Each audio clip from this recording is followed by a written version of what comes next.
የብልጽግናው አገዛዝ በድሮን የታጀቡ አስገዳይ ሰልፎችን በማካሄድ ላይ ነው። በተለይም ባህር ዳር፣ ጎንደር ከተሞች በድሮን ቅኝት የታጀበ ሰልፍ ሲካሄዱ ጄኔራሎች በምርጫ ቅስቀሳ በመሳተፍ ውግንናቸውን በአደባባይ አሳይተዋል። በሌላ በኩል በበርካታ አካባቢ የተጠራው የብልጽግና የድጋፍ ሰልፍ በፋኖ ኃይሎች ተበትኗል።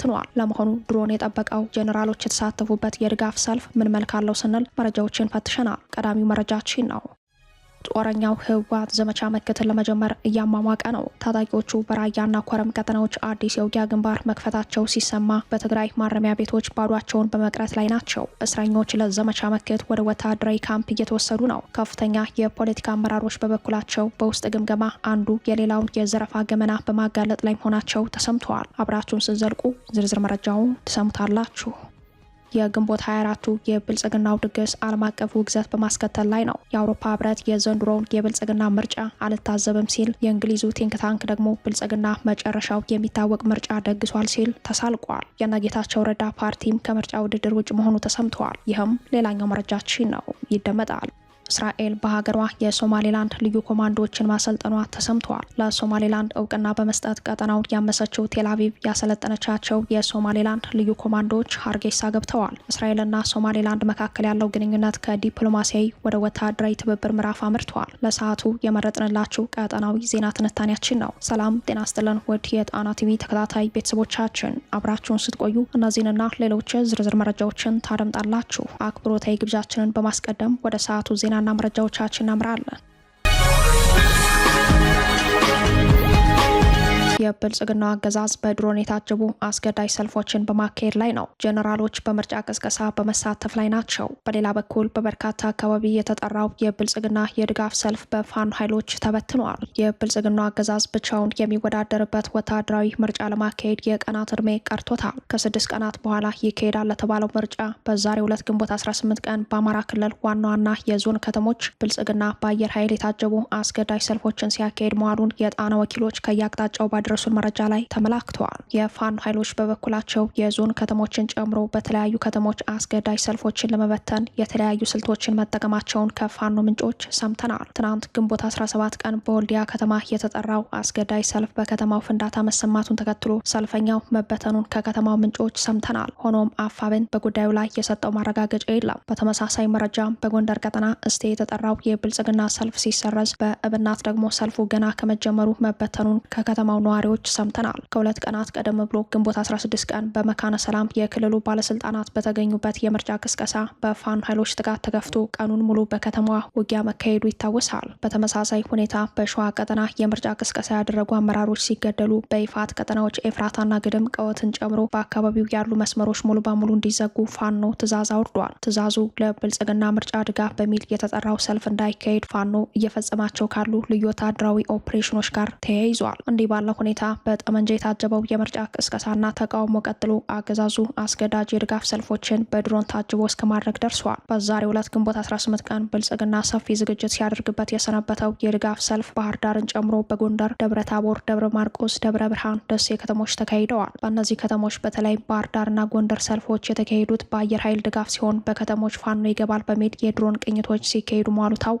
በሰልፎቹ የመንግስት ሰራተኞች፣ የሴፍትኔት ተረጂዎች፣ የባጃጅ አሽከርካሪዎችና የከተሞች የማህበራት አደረጃጀቶችን በማስገደድ እንዲታደሙ የተደረገ ሲሆን ለተማሪዎቻቸው የሰርቪስ አገልግሎት የሚሰጡ የግል ትምህርት ቤቶች ለግዳጅ ሰልፉ አገልግሎት እንዲሰጡ መገደዳቸውን ከባለቤቶቹ ሰምተናል። በድሮን ታጅቦ በተካሄደው የብልጽግናው አስገዳጅ ሰልፍ ባህር ዳር ላይ የምስራቅ እዝ ዋና አዛዡ ጄኔራል መሐመድ ተሰማ አቶ ተመስገን ጥሩነህን አጅበው ተገኝተዋል። ከዚህ ቀደም በአቶ ተመስገን ጥሩነህ አንደበት እንደ ካድሬ በመስራት ስርዓቱን ማገልገላቸው የተመሰከረላቸው ጄኔራሎች ዛሬም የብልጽግናውን አገዛዝ ሰልፍ ሲያጅቡ ታይተዋል። ክልላችን ችግር ባጋጠመው ጊዜ ከጎናችን ቆመው አይዟችሁ ብለው ክልሉን እንደ አዲስ በማዋቀር ሂደት ላይ እንደ ካድሬም ሆነው ሰርተው ለዛሬ አንጻራዊ ሰላም ላበቁን እንቁ ጄኔራሎቻችን ፊታችን ላይ አብረው የዚህ በዓል ተሳታፊ ስለሆኑ እነሱንም በዚህ አጋጣሚ ማመስገን እፈልጋለሁ። አብይ አህመድን መጠቀም ኢትዮጵያን መጠቀም ነው በሚል ንግግራቸው የሚታወቁት ተመስገን በዛሬው ዕለት በባህር ዳር የፓርቲያቸው የድጋፍ ሰልፍ ላይ የተገኙት እንደ ካድሬ ሆነው እንደሚያገለግሏቸው በመሰከሩላቸው ጄኔራሎች ብቻ ታጅበው ሳይሆን በድሮን ጭምር ታጅበው መሆኑ አነጋጋሪ ነው። ቀደም ባሉት ዘገባዎቻችን እንዳመላከት ነው ብልጽግና የአየር ኃይሉን በሰጠው ስምሪት መሰረት ከምርጫው ቀደም ብሎ ባሉት ቀናት ዋና ዋና ከተሞች ቅኝት በማድረግ የመጠበቅ ተልዕኮ ወስዷል። በዛሬው ዕለት በዋናነት በባህር ዳርና ጎንደር ከተሞች የድሮን ቅኝት ሲካሄድ የዋለ ሲሆን በማንኛውም አጋጣሚ ፋኖ ከተሞችን ሰብሮ ቢገባ ጥቃት ለመፈጸም ያለመ ስምሪት እንደሆነ ነው የተመላከተው። እንዲያም ሆኖ አገዛዙ በዞን ከተሞች ያካሄዳቸው ሰልፎች ላይ የታደሙ ሰዎች ማንነታቸው እንዳይታይ ገጽታቸውን የከለሉ በኮፍያና ሻሽ ራሳቸውን የደበቁ መሆናቸው ጉዳዩ የእንጀራ እንጂ የአንጀት ድጋፍ እንዳልሆነ ያሳየ ሆነዋል። ህወሓት ታጣቂዎች በራያና ኮረም ቀጠናዎች አዲስ የውጊያ ግንባር መክፈታቸው ተሰማ። ከፍተኛ የፖለቲካ አመራሮች በበኩላቸው በውስጥ ግምገማ አንዱ የሌላውን የዘረፋ ገመና ማጋለጡ ምንጮች ጠቆሙ። ህወሓት በራያ አላማጣ፣ በመረዋ፣ በመሆኒ፣ በቢሶበር፣ በአዲስ ቅኝ፣ በዋልካ መንደርና ራያ መንደር አካባቢዎች ከፍተኛ ጦሩን ሲያሰማራ በኮረም ቀጠና ደግሞ ለመደበኛው ጦርነት የውጊያ ሙከራ ማድረጉ ተሰምተዋል። ከአካባቢው ለጣና በደረሳት ወታደራዊ መረጃ ላይ እንደተመላከተው በደጋማው በኮረም መስመር ዛታ ወረዳ አባጻዲ 30 ጣቢያ ዱራ፣ ዳንካ፣ አሸና በህወሓትና በትግራይ ሰላም ኃይሎች መካከል ለሰዓታት የዘለቀ ውጊያ ተካሂዷል። በውጊያው የደረሰው ጉዳት ለጊዜው ባይታወቅም የህወሓት ታጣቂዎች ውጊያ ከተካሄደበት ቀጠና ስልታዊ ማፈግፈግ አድርገው በሌላ አቅጣጫ በተጠንቀቅ መቆማቸው ተሰምተዋል። ለቀጣይ ዘመቻ ሲባል ከወደ ትግራይ ተጨማሪ ኃይል እንዲገባ ሲጠየቅ በትግራይ እያንዳንዱ ወረዳ 2000 ሰው እንዲያዋጣ በህወሓት አዲስ ትዕዛዝ ተሰጥተዋል። የተሰጠውን ኮታ ባይሞላ በወረዳው አመራሮች ላይ እስርን ጨምሮ የተለያዩ እርምጃዎች እንደሚወሰድባቸው ማስጠንቀቂያ ተሰጥቷቸዋል የተባለው። ከዚሁ ጋር ተያይዞ በትግራይ በዞን ደረጃ በሚገኙ ትልልቅ ማረሚያ ቤቶች የሚገኙ የረጅም ዓመት ፍርደኞች ወደ ወታደራዊ ካምፕ እንዲገቡ በመደረግ ላይ መሆኑ ተሰምተዋል። ከ2013 ጦርነት ወዲህ በትግራይ ሁሉም ማረሚያ ቤቶች ባዶ የነበሩ ቢሆንም ባለፉት 3 ዓመታት ከጊዜያዊ አስተዳደሩ መመስረት በኋላ በደረቅ ወንጀል መሰል የወንጀል ይዘቶች የፈጸሙና የተጠረጠሩ እስረኞች ህወሓት ዘመቻ መክት ሲል ለሚጠራው ቀጣይ ጦርነት እንዲሰለፉ ወደ ወታደራዊ ካምፕ በመወሰድ ላይ መሆናቸውን ምንጮች ለጣና አረጋግጠዋል። ይህ በእንዲህ እንዳለ የህወሓት ከፍተኛ አመራሮች ላይ ከፍተኛ ግምገማ ተደርጎ እና ደብረጽዮን በከፍተኛ የዝርፊያ ወንጀል መከሰሳቸው ተሰምተዋል። ደብረጽዮን 80 ሚሊዮን የዲያስፖራ ገንዘብ በጦርነቱ መዝረፋቸው ተነስቶ በፓርቲያቸው ሲገመገሙ ደብረጽዮን ገንዘቡን አላባከንኩም የኦዲት ሪፖርት አለኝ ሲሉ ራሳቸውን መከላከላቸውን በጉዳዩ ዙሪያ የወጣው መረጃ አመላክተዋል። ፈትለወርቅ ገብረ እግዚአብሔር በበኩላቸው በቤተሰባቸው ስም ከፍተኛ መጠን ያለው ገንዘብ ዝርፊያ ፈጽመዋል የሚል ግምገማ እንደቀረበባቸው ተሰምተዋል። አማኑኤል አሰፋ ደግሞ ከዝርፊያው በተጨማሪ ፕሬዚዳንት ለመሆን ከብልጽግና ጋር ውስጣዊ ግንኙነት በማድረግ ክህደት ፈጽመዋል፣ አዲስ አበባ የሚገኙ የትግራይ ነጋዴዎችን ወደ ብልጽግና ምልጃ ልከዋል በሚል መገምገማቸውን የገለጹት ምንጮች እና አለም ገብረዋህድ ደግሞ ይባረሩ በሚለው በአጀንዳነት እንደቀረበ ሆኖም ውሳኔ እንዳልተላለፈበት ጠቁመዋል። ህወሓት የግምገማ ልምድ ያለው ድርጅት ነው ቢባልም በዚህ ሰዓት እያደረጋቸው ያሉ ግምገማዎች ከቀጣዩ ጦርነት ጋር በተያያዘ የፖለቲካ አመራር ማጥራት ስራ ለመስራት ያለመ ሳይሆን እንዳልቀረ ምንጮች ጠቁመዋል። የአውሮፓ ህብረት የዘንድሮውን የኢትዮጵያ ምርጫ አልታዘብም አለ። የነጌታቸው ረዳ ፓርቲም ከምርጫ ውድድር ውጭ መሆኑ ተሰምተዋል። ግንቦት 24 2018 ለሚካሄደው 7ኛው ጠቅላላ ሀገራዊ ምርጫ የዓለም አቀፍ ታዛቢዎች ልዑክ በዚህ ሳምንት ወደ አዲስ አበባ መግባት እንደሚጀምር የሚጠበቅ ቢሆንም የአውሮፓ ህብረት በብልጽግናው ድግስ ላይ እንደማይገኝ አስታውቋል። አምባገነን መንግስታትን በማበረታታት የሚታወቁት የአፍሪካ ህብረትና የምስራቅ አፍሪካ የበይነ መንግስታት ድርጅት ኢጋድ የታዛቢዎች ልዑክ ዛሬና ነገ አዲስ አበባ እንደሚገቡ የተሰማ ሲሆን የአውሮፓ ህብረት ግን ብልጽግናው ድግስ ላይ አልገኝም ብለዋል። ህብረቱ ይፋዊ የታዛቢዎች ልዑክ እንደማይልክ በጽሁፍ መልእክት ያረጋገጠ ቢሆንም የምርጫውን አጠቃላይ ድባብ የሚከታተሉ የተወሰኑ የፖለቲካ ባለሙያዎችን እንደሚልክ ምንጮች ጠቁመዋል። በ1997 ታሪካዊ ምርጫ 319 የዓለም አቀፍ ታዛቢዎች በመሳተፍ ከፍተኛ ቁጥር ያለው የዓለም አቀፍ ታዛቢዎች ተመዝግቦ የነበረ ሲሆን በዘንድሮ 7ኛው ጠቅላላ ምርጫ ግን እስካሁን ከአፍሪካ ህብረትና ከኢጋድ ውጪ ሌላ ይፋዊ ዓለም አቀፍ ታዛቢ መኖሩ አልተረጋገጠም። ይህ በእንዲህ እንዳለ የጌታቸው ረዳ ፓርቲን ጨምሮ 6 ፓርቲዎች በዘንድሮ ምርጫ እንደማይሳተፉ ተሰምተዋል። የጌታቸው ረዳ ስምረት የተሰኘውን ፓርቲ ጨምሮ ሌሎች 6 ፓርቲዎች ለ7ኛው ጠቅላላ ምርጫ ተመዝግበው የነበረ ቢሆንም ፓርቲዎቹ ከብልጽግናው ድግስ ውጭ መሆናቸው ተሰምተዋል። የእጩዎች ምዝገባ አከናውነውና የምርጫ ምልክቶቻቸውን መርጠው ከነበሩት 48 የፖለቲካ ፓርቲዎች መካከል 6ቱ በተለያዩ ምክንያቶች ከፍክክሩ ውጭ መደረጋቸውን የኢትዮጵያ ብሔራዊ ምርጫ ቦርድ መረጃ ያመላክታል። ቦርዱ የድምጽ መስጫ ወረቀቶችን በውጭ ሀገር አሳትሞ ማጠናቀቁን ተከትሎ ዘንድሮ የምርጫ ውድድሩ የሚካሄደው በተቀሩት 42 የፖለቲካ ፓርቲዎች መካከል ብቻ እንደሚሆን ታውቋል። ከምርጫ ውድድር ውጭ ከሆኑት ፓርቲዎች መካከል 3ቱ መሰረታቸውን በትግራይ ክልል ያደረጉ ሲሆን እነርሱም ዲሞክራሲያዊ ስምረት ትግራይ ስምረት፣ ትንሳኤ ሰባ እንደርታና ትንሳኤ ስርዓት ቃንጭ ሀቂ ፓርቲዎች ናቸው። እነዚህ ፓርቲዎች በትግራይ ክልል ምርጫ ባለመካሄዱ ምክንያት ከውድድር እንደወጡ ነው የተገለጸው። የተቀሩት 3 ፓርቲዎች ደግሞ በአመራሮች የውስጥ ክፍፍል በፍርድ ቤት ክርክር ሳቢያ እጩዎቹ የተሰረዙበት የኢትዮጵያ ሶሻል ዲሞክራሲያዊ ፓርቲ በበጀት ኦዲት ሪፖርት መዘግየት ምክንያት ምዝገባው ሳይሳካ የቀረው የሲዳማ ፌዴራሊስት ፓርቲ እንዲሁም ምክንያቱን በውል አላውቀውም ባለው ሁኔታ ከምርጫው የተሰረዘውና ቦርዱን የሚወቅሰው የጋምቤላ ህዝቦች ነጻነት ንቅናቄ መሆናቸው ታውቋል። ለዚህ ዜና መረጃ ግብዓት ምርጫ 2018 ኢትዮጵያን ኢንሳይደር ያወጣቸውን ይፋዊ መረጃ ተጠቅመናል። የብልጽግና የምርጫ ዝግጅት በኢትዮጵያ የምርጫ ፍክክር ታሪክ እጅግ ደካማውና ከምርጫው በፊት አሸናፊው የታወቀበት መሆኑን አጃንስ ፍራንስ ፕሬስ ዘገበ። ዓለም አቀፉ ሚዲያ ብልጽግና መጨረሻው የሚታወቅ ምርጫ ደግሷል በማለትም የተፎካካሪ ፓርቲ አመራሮችን ምስክርነት አቅርበዋል። ብልጽግና መጨረሻው የሚታወቅ ምርጫ ደግሷል ሲል መቀመጫውን በለንደን ያደረገው የፖለቲካ ተንታኝና ቲንክ ታንክ ዘ ቻታም ሃውስ መናገሩን አጃንስ ፍራንስ ፕሬስ ዘግቧል። ጥቂት ተቃዋሚዎች ቢኖሩም በእነሱ ላይ ጭምር ከፍተኛ ስርዓትና ማስፈራራት መበራከቱን ዘገባው አጋልጧል። ጦርነት ሳይቆም ታጣቂዎቹ በበርካታ የሀገሪቱ ክፍል በበዙበት ሁኔታ ጋዜጠኞችና ፖለቲከኞች ታስረው ተሟጋች የግል ሚዲያዎች ተዘግተው ያልተዘጉት ሚዲያዎችም ሙሉ ለሙሉ በሚባል ደረጃ በአገዛዙ ቁጥጥር ስር በተደረጉበት በዚህ ጊዜ ብልጽግና ሳይካሄድ ውጤቱ የታወቀ ምርጫ ለማድረግ ተዘጋጅቷል ሲል ዓለም አቀፉ ሚዲያ ትንታኔውን በታሪክ ንጽጽር ጭምር በሰፊው አስነብቧል። ለሚዲያው አስተያየታቸውን ከሰጡት የፖለቲካ አመራሮች የኢህአፓዋ ሚስጥረ ስላሴ ይህ ምርጫ ከባለፈው ምርጫ ጋር እንኳን የማይወዳደር የከፋው ነው። አባሎቻችን ታስረዋል፣ አካላዊ ጥቃት ተፈጽሟል፣ ገለልተኛ ሚዲያ ተዘግቷል፣ የምርጫ ቅስቀሳ ማድረግ አይቻልም፣ ባልታሰርነው ላይም በገዢው ፓርቲ ብልጽግና የሚዲያ ሰራዊት በኩል የጥላቻ ዘመቻ ተከፍቶብናል ሲሉ ተችተዋል። የኦፌኮ መራራ ጉዲና በበኩላቸው አሁን ባለው አስከፊ ሁኔታ ምርጫ ማካሄድ ማለት ዜጎችን ሳይሆን ለዓለም ገጽታ ግንባታ ብቻ የሚደረግ የተለመደው የብልጽግና የይስሙላ ምርጫ ነው ሲሉ ተችተዋል። ኢዜማና የነበለጠ ሞላ አብን ደግሞ ራሳቸው ብልጽግና መሆናቸውን የሚያሳይ አስተያየት ሰጥተዋል።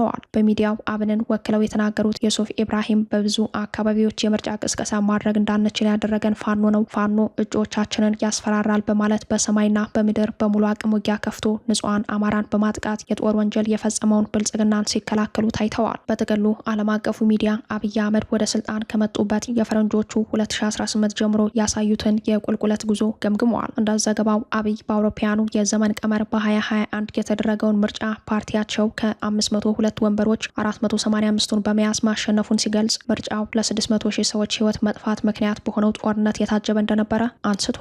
የአሁኑ ምርጫ ከባለፈው የከፋ ሆኖ ተቃዋሚዎችን የማሳደድ የመብት ተከራካሪ ድርጅቶችን የማዋከብና ጋዜጠኞችን ኢላማ በማድረግ የብቻ ውድድር ዝግጅት አሊያም የብልጽግናው አገዛዝ ድግስ ተብሏል። ቲንክ ታንኩ ትንታኔውን ሲቀጥል ብልጽግና በታሪክ ከነበሩ ምርጫዎች ቀዝቃዛ እንቅስቃሴ የታየበት መቀዝቀዙ በገዢው ፓርቲ ጭምር መታየቱን በአግራሞት ተንትነዋል። ገዢው ፓርቲ ራሱ በዚህ ምርጫ የተቀዛቀዘ ቅስቀሳና የረባ የፖሊሲ መግለጫ ሳያደርግ መቅረቱን ለምርጫው ሁነኛ የሆነ ገላጭ መፈክር እንኳን አላዘጋጀም ሲል የምርጫ ትዝብቱን አስፍሯል። ዘገባው ጠቅላይ ሚኒስተሩ እንደሚወዳደሩ እንኳን እስካሁን በይፋ የተነገረ ነገር የለም ማለቱን አሶሺየትድ ፕሬስ በዘገባው አስፍሯል። ሆኖም አብይ በትውልድ መንደራቸው በሻሻ እንደሚወዳደሩ ይታወቃል። በኢትዮጵያ የመድብለ ፓርቲ ፖለቲካ ከተዋወቀበት ድህረ ደርግ አንስቶ የአሁኑ ምርጫ አነስተኛው ፍክክር የታየበት ነው ሲል ደምድሟል። በሀገሪቱ ብዙ ወንበር የሚይዙት በአማራና ኦሮሚያ ክልሎች በርካታ ቦታዎች ላይ በቀጠለው ጦርነት ምክንያት ምርጫዎች የማይካሄዱ መሆናቸውን ሲገልጽ፣ በተመሳሳይ በትግራይ ክልልም ሙሉ በሙሉ ምርጫ አይካሄድም ብለዋል። ከግማሽ ሚሊዮን በላይ የፌዴራልና የክልል የጸጥታ ኃይሎች በኢትዮጵያ ቢኖሩም የምርጫው ደህንነት ግን ስጋት ያጠላበት መሆኑን ዘገባው አመላክተዋል። በመጨረሻም ብልጽግና ብቻውን ለሚወዳደርበት ምርጫ 10 ቢሊዮን ብር ለምርጫ መመደቡን እንዲሁም 49,000 የምርጫ ጣቢያዎች አቋቁሞ ገና ሳይካሄድ ያሸነፈበትን ምርጫ ለማካሄድ በሰፊው ደግሷል ሲል አሶሺየትድ ፕሬስ የብልጽግናውን የብቻ ውድድር ለዓለም አቀፉ ማህበረሰብ አጋልጧል። የኢራን አሜሪካ ድርድር በተስፋ ሲጠበቅ ጦርነቱ ዳግም ሊያገረሽ ነው። አሜሪካ ኢራን ላይ ከባድ ጥቃት መሰንዘሯ ተሰምተዋል። በአሜሪካ ማዕከላዊ ኮማንድ የተመራው ጦር ኢራንን ማጥቃቱን ተከትሎ የኢራን አጸፋዊ ምላሽ በስጋት የሚጠበቅ ሆኗል። የኢራን አሜሪካ የተኩስ አቁም ስምምነት በይፋ መጣሱን የሚያሳይ እርምጃ ከወደ አሜሪካ በኩል ተወስዷል። አሜሪካ ኢራንን በተኩስ አቁም ላይ ነን ፕሮፓጋንዳ በማዘናጋት ከባድ ጥቃት መሰንዘሯ ተሰምተዋል። በጉዳዩ ላይ ጦሩን የሚመራው የአሜሪካው ማዕከላዊ ኮማንድ ዩኤስ ሴንትራል ኮማንድ ባሰራጨው መረጃ መሰረት አሜሪካ ምሽቱን የኢራንን የሚሳኤል ማስወንጨፊያዎችና በሆርሙዝ ሰርጥ ተጨማሪ ጸረ መርከብ ፈንጂዎችን ሊያጠምዱ ነበር የተባሉ ፈጣን የጦር ጀልባዎችን አጥቅታለች። አዲስ የተከፈተው የአሜሪካ ጥቃት የተፈጸመው በደቡባዊ የኢራን ግዛት በምትገኘው ባንዳር አባስ በተባለች የወደብ ከተማ ላይ ሲሆን በኢራን በኩል ጉዳዩን እያጣራን ነው የሚል ምላሽ ተሰጥቷል። የጥቃቱ ሰለባ የሆነችው በሆርሙዝ ወሽመጥ የምትገኘዋ ባድር አባስ ከተማ የኢራን ባህር ኃይል መቀመጫ ሆና ታገለግላለች። በአሜሪካ በኩል የተወሰደው እርምጃ ራስን የመከላከል እርምጃ ተብሏል።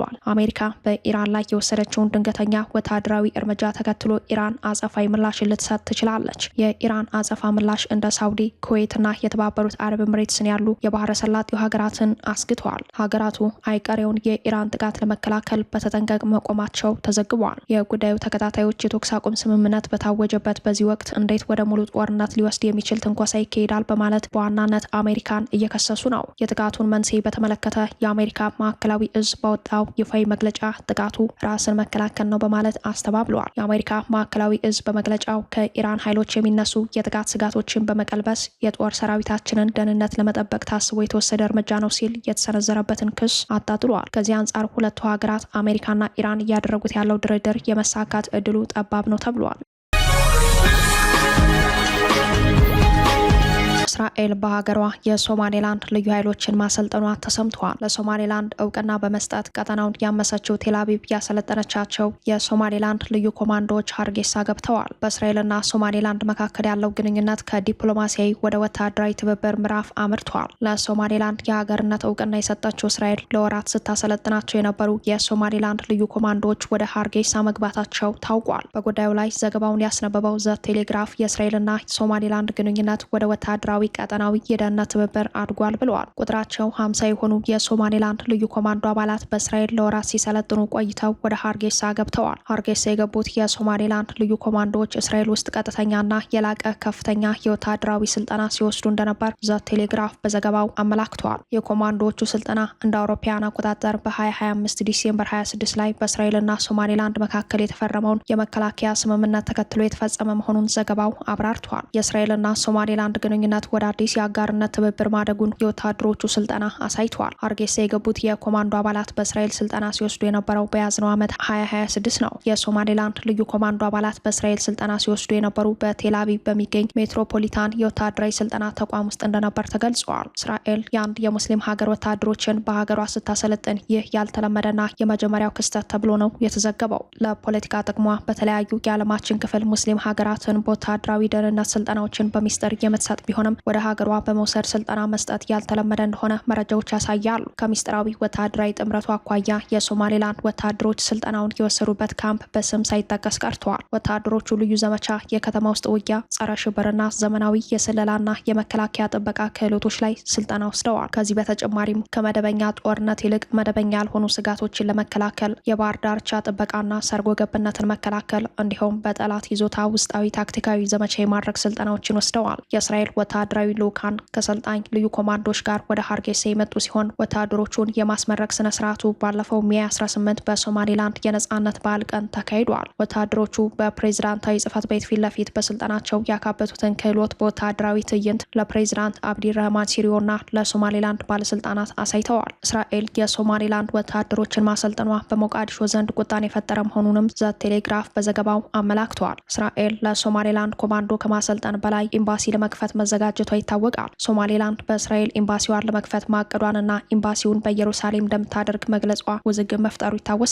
በሳምንቱ መጀመሪያ ከ18 በላይ ሀገራት ይህንን የሀርጌሳ ውሳኔ የተቃወመ መግለጫ አውጥተዋል። 18 ሀገራት በዋናነት አብላጫ የእስልምና ተከታይ ህዝቦች ያሉባቸው ሀገራት ሲሆኑ ከእነዚህ መካከል ቱርክ፣ ሳውዲ አረቢያ፣ ግብጽ፣ ኳታር፣ ጅቡቲና ሱዳን ይገኙበታል። በእስራኤል በሀገርነት አውቄሻለሁ ተብላ ሀገራዊ እውቅና የተሰጣት ሶማሌላንድ በቅርቡ የእስራኤል አምባሳደሯን የሾመች ሲሆን አምባሳደሩ መቀመጫቸውን የሚያደርጉት በኢየሩሳሌም ኤምባሲ ሲሆን ይህኛው ደግሞ ሌላ አዲስ ውዝግብ ፈጥሯል። የመጀመሪያው የበርካታ ሀገራት ውዝግብ የነበረው እስራኤል እንዴት ለሶማሌላንድ ሀገራዊ እውቅናን ትሰጣለች የሚለው ነበር። አሁን ደግሞ ወደ ኤምባሲ መቀመጫ ዙሯል።